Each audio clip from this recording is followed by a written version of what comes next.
that there's a lot of stuff that you guys have to do in the background to make sure the players themselves are ready for matches and ready for game day, essentially.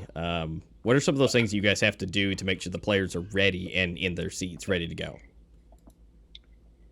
Well, I'll start here. I think that above all, usually, like especially around the top teams, most of the times the players are on time. They take care of themselves. They do the practices. But in my experience, I think it's most important for them to be prepared mentally, especially before a big match.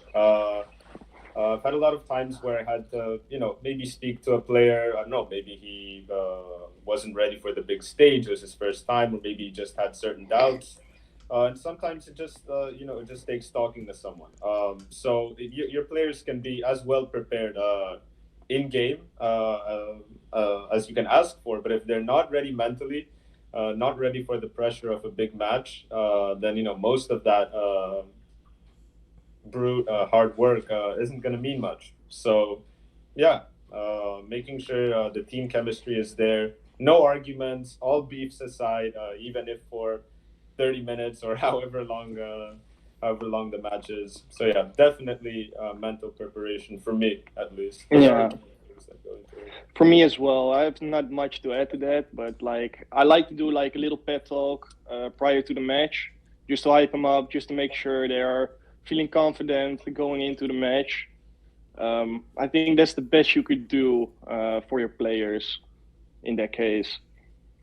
Yeah, I agree, but we also have to think about in game too. We can't just go all outside. I would like to tell Yeah, of and course. make sure that they know who they're going up against, the strengths and weaknesses of the other team, and our strengths and weaknesses, and what we can do to best prepare ourselves for the match. Yes, of course. Yeah, I mean, I guess that's why it's best to have more people in the management team. Like, I guess this is a good moment to point this out as well. It's never good to just have one manager. Mix things up.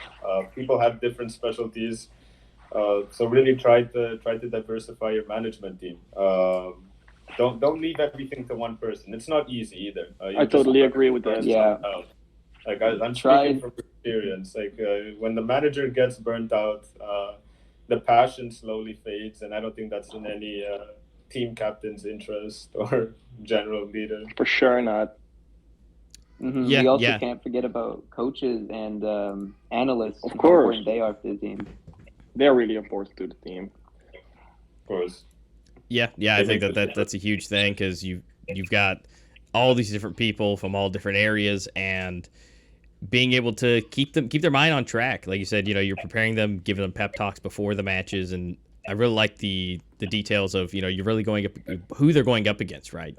And to where you're also giving the outside view because I'm sure the players do their own studying across the board for the players and also the in-game leader and stuff like that. But you guys are also helping, and the more eyes on something, a subject or a match that you're analyzing, more eyes are the better. So if someone can catch something that maybe someone else didn't, and so that will be able to help them prepare, plan, and have a strategy in place to where if they see that starting to come out in the match, they know that they can bring out, option number 2 or option number 3 for their plans and what they can do.